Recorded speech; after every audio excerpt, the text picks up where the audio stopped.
Gwena muganda nga akyekumidde Kampala TV 256 nkubuuzaako nga gwe wasalawo amawulire gonna agafa mu kisaawe ky'ebyobufuzi mu ggwanga Uganda ojja kubeera nga ogafunira ddala wano ku channel yaffe.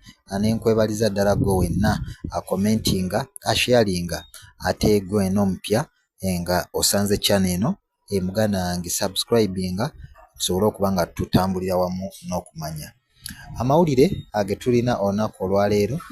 Ojja kujjukira nti omukulembeze w'ekibiina ki National Unity Platform Robert Kyagulanyi Ssentamu yavuddeyo n'awandiika ku mikutu gye gimukwanira wala kunono nga kwe kuli Twitter, Facebook n'ateekako obubaka obuwooninga bannayuganda. Obubaka bwe buno yabadde abusindika eri ababaka Kyagulanyi bazze yeemulugunyaako nti ababaka bano bazzenga bakozesa ensimbi z'omuwi w'omusolo oba beerimbika okuba nti bagamba Kyagulanyi asaasaanya obulimba naye ng'ate bo be bali mu kusaasaanya obulimba.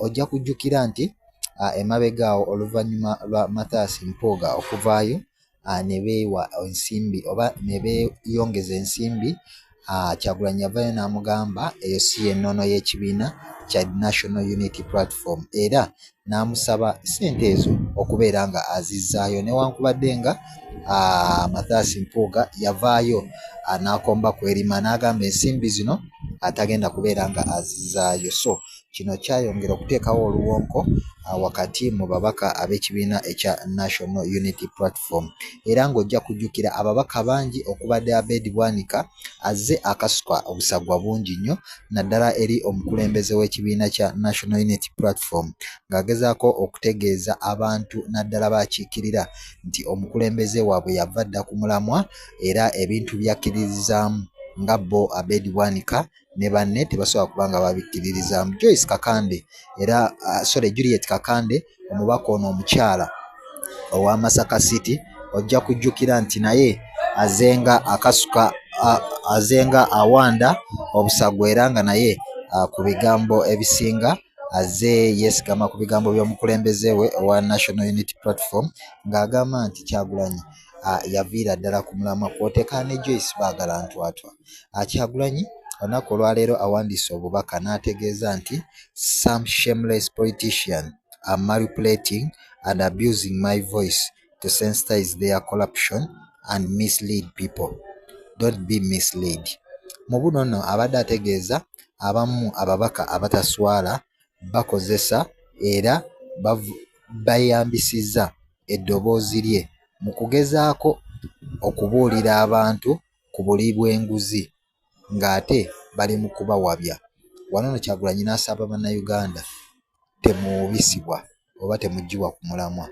Ojja kujjukira nti okuva ssaga eno we yagwawo eya Mpuuga okweyongeza ensimbi, Kyagulanyi n'avaayo n'ayimirira ku magulu ge. Ababaka bangi bavuddeyo ne balaga nti enkwata ebintu gye bikwatiddwamu naddala mu kibiina ekya National Unity Platform si ya kisajja kikulu era ne bategeeza nti omukulembeze waabwe ebintu ebisinga tabitegeera.